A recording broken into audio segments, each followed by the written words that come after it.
Welcome to the Vision by Protiviti interview. I'm Joe Kornik, Editor-in-Chief of Vision by Protiviti, our global content resource examining big themes that will impact the C-suite and executive boardrooms worldwide. Today, we're exploring the future of privacy, and I'm joined by my Protiviti colleague, Konstantinos Karagiannis, Director of Quantum Computing Services. Konstantinos has been helping organizations get ready for quantum opportunities and threats that lie ahead. He's been involved in the quantum computing industry since 2012 and is the host of Protiviti's popular podcast, The Post-Quantum World. Konstantinos, thanks so much for joining me today. Yeah, thanks for having me. It's always great to join you. So, Konstantinos, I've been hearing more and more about quantum. I know you've been at this for a long time, but lately I've been hearing more and more about it in the media, including in mid-October, something happened in China, and I'm not necessarily going to I'm not going to pretend to understand exactly what happened, but I've heard things or seen things about potentially military grade encryption being cracked, which seems way earlier than we thought, I think.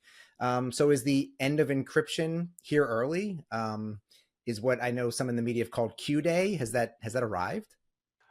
Yeah, so the short answer is no, which is good. It's not the end of encryption already. It's funny that this Chinese story broke over pretty heavily over the weekend as we're recording this, and I was like, oh, I'm gonna have an interesting week. I already know this is gonna be one where I'm gonna be asked a lot of interesting things. So basically, we don't have a great translation of this Chinese paper. So a Chinese paper was published, and in it, they make some pretty strong claims, but the abstract's in English, and then after that, it dives right into Chinese. So if you try and translate it with machines or whatever, AI, you end up with some holes, and as a result, no one's reproduced this yet. So I can't come on today and say that based on reproductions and other teams that I could say that this paper is even real. But let's say the claims are true. And let's pretend it's not some like nation state psyop to try and freak out the West or something. Even if the claims are 100% true, it doesn't really spell the end of encryption. So that's the awesome news, right? Like even worst case, it's not all over. So people might have been hearing for a while now that we need fault tolerant quantum computing to crack encryption. And that just means that quantum computers are noisy. They're prone to interference. The qubits fall apart. You can't do the complicated math of Shor's algorithm to crack something like RSA. So we need error correction. These machines are starting to be built, error corrected machines, but it could be 10 years or longer before we have one powerful enough using those traditional paradigms to crack encryption.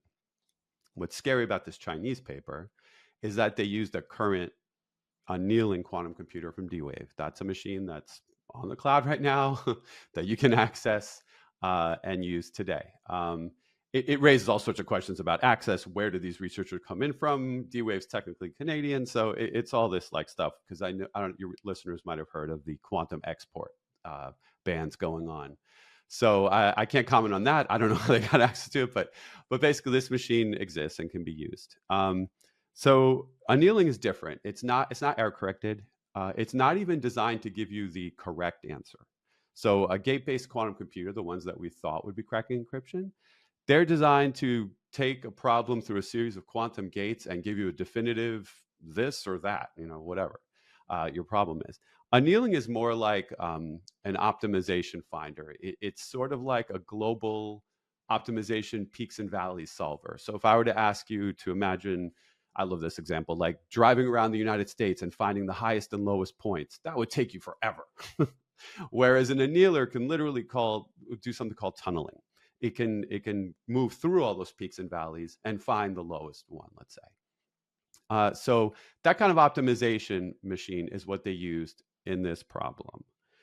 So that's a little scary because it's a new approach. Right. And I was reading some of the media reports, and the researchers, I guess, claim to have factored a 50-bit number. Can you explain the significance of that in the context of RSA encryption?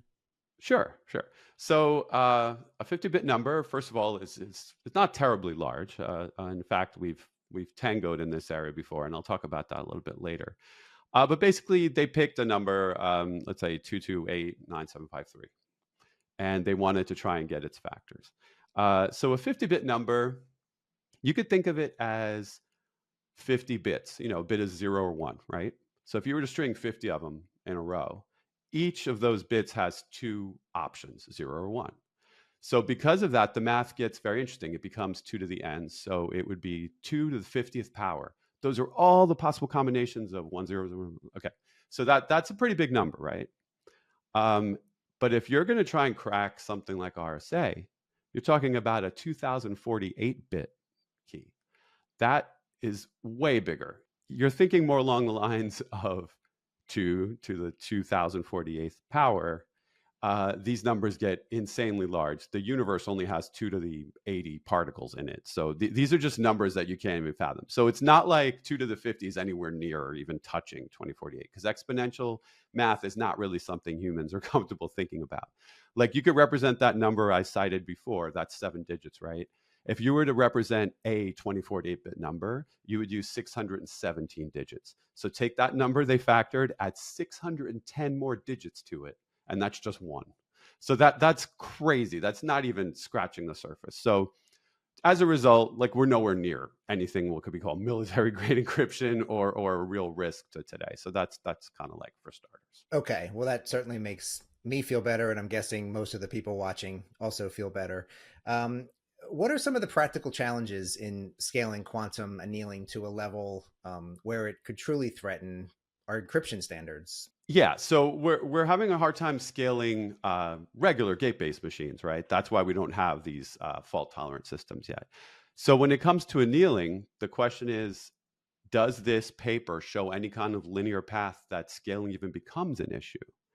And in the paper, they push for a hybrid quantum classical approach. So what that means is they're using the optimization of the annealer to sort of bundle numbers in a way that you can optimally then apply classical approaches to.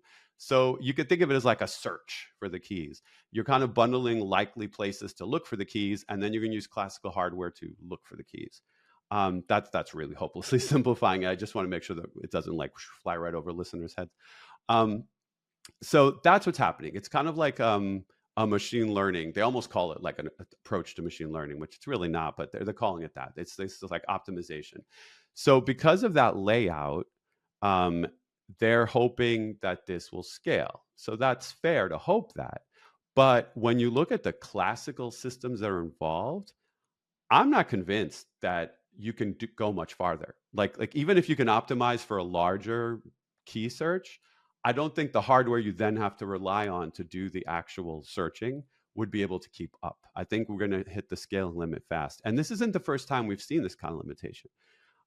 People might remember in December 2022, there was a paper that kind of created a stir, once again from China.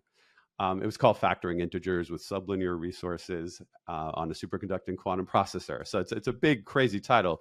But basically, in it, everyone might remember that they claimed to factor a 48-bit number with 10 of those gate-type qubits we talked about that we were building.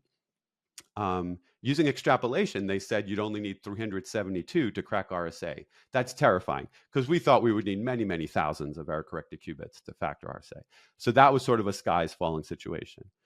Google researchers did a little bit of validation. Remember, I said we don't have access to the paper translated here, so no one's been able to reproduce the results. But Google researchers were able to work on the problem and prove that it would stop around 70 bits. So the sky didn't fall then. And right now, it might not be falling here either, because I have a feeling that if you try to scale this up, you're going to have those classical system constraints that will kick in and sort of like protect it from getting too much farther. That said, it's interesting. And whenever we have new approaches like this, it makes me worried that some little kernel of them will show us a path forward. Some optimization process. There have been other papers too. I'm not going to go down rabbit holes, but every once in a while we find something that fails, but it still makes us go, okay, we might have something to worry about in the future where we can learn from this. So there's always that.